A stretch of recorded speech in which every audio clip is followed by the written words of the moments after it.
فدیہ دینے والے نے فدیہ ادا کر دیا، فدیہ جسے ملا جی اس کو اگر کوئی عذر ہے، کوئی مسئلہ بن گیا،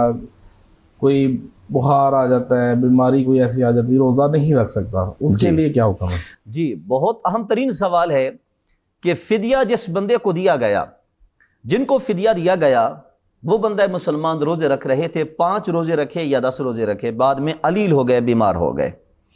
اور انسان اگر بیمار بھی ہو پھر بھی کھانا تو کھاتا ہے۔ اس صورتحال میں وہ بندہ مسلمان 5 روزے یا 10 روزے یا 20 روزے کم تھے،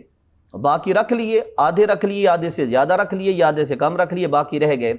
اب اس صورت میں وہ بندے خدا جب بھی تندرست ہوں گے وہ رمضان شریف کے بعد ان روزوں کی جو قضا ہے وہ لازمی کریں گے، ان کو رکھا جائے گا۔ یہاں بھی وہی حکم ہوگا جس طرح کوئی انسان سفر میں جا رہا ہے یا کوئی انسان ویسے علیل ہو جاتا ہے اور وہ روزے رکھ نہیں پاتا تو بعد میں وہ روزے رکھے جائیں گے، اس کی معافی نہیں ہے، کیونکہ اس نے ذمہ داری لے لی تھی کہ آپ مجھے فدیہ دے رہے ہیں تو میں آپ کی حصے کے روزے رکھ لوں گا۔ اب ذمہ داری زندگی میں ہی اس کو نبھانا پڑے گا، اس کو پورا کرنا پڑے گا، بلکہ زندگی میں ہی نہیں، اگلا رمضان المبارک کے آنے سے پہلے پہلے اس ذمہ داری کو نبھانا ہوگا۔ اگر اس کا انتقال ہو جاتا ہے تو؟ جی اگر اس کا انتقال ہو جاتا ہے،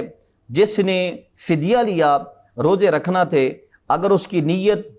یہی تھی کہ میں روزے رکھوں گا، لیکن رمضان شریف کے فوراً بعد اس کا وصال ہو گیا، انتقال ہو گیا، روزے نہیں رکھ پایا، اگر اس کا ارادہ مصمم تھا، اس کی نیت صاف تھی، تو ذات خدا اپنا کرم اور فضل فرماتے ہوئے ضرور اس کو معاف کر دیں گے۔ یہ صرف ہمارا وجدان نہیں ہے بلکہ ہمارا ایقان ہے، ہمارا ایمان ہے۔ حدیث پاک سے دلیل دیتے ہیں، مصطفیٰ کریم علیہ تحیت و تسلیم نے ارشاد فرمایا ایک بندہ ایسا لایا جائے گا، فرمایا کہ جب وہ آئے گا اس کے ساتھ نیکیوں کے پہاڑ چل رہے ہوں گے، نیکیوں کے پہاڑ ہوں گے، وہ بندہ رو کر عرض کرے گا مولا میں تو مفلس تھا، میں تو دنیا میں غریب تھا، میں نے تو اتنی نیکیاں ہی نہیں کی، مولا یہ اتنے بڑے نیکیوں کے پہاڑ میرے ساتھ کیسے چل رہے ہیں؟ اللہ کریم فرمائیں گے میرے بندے دنیا میں تو ایک دن فلاں پہاڑ سے گزر رہا تھا، ریت کے ٹیلے کے قریب سے گزر رہا تھا، تیرے دل میں خیال آیا تھا مولا اگر میرے پاس اس پہاڑ کے برابر سونا ہوتا، اس کے برابر میرے پاس چاندی ہوتی، دولت ہوتی،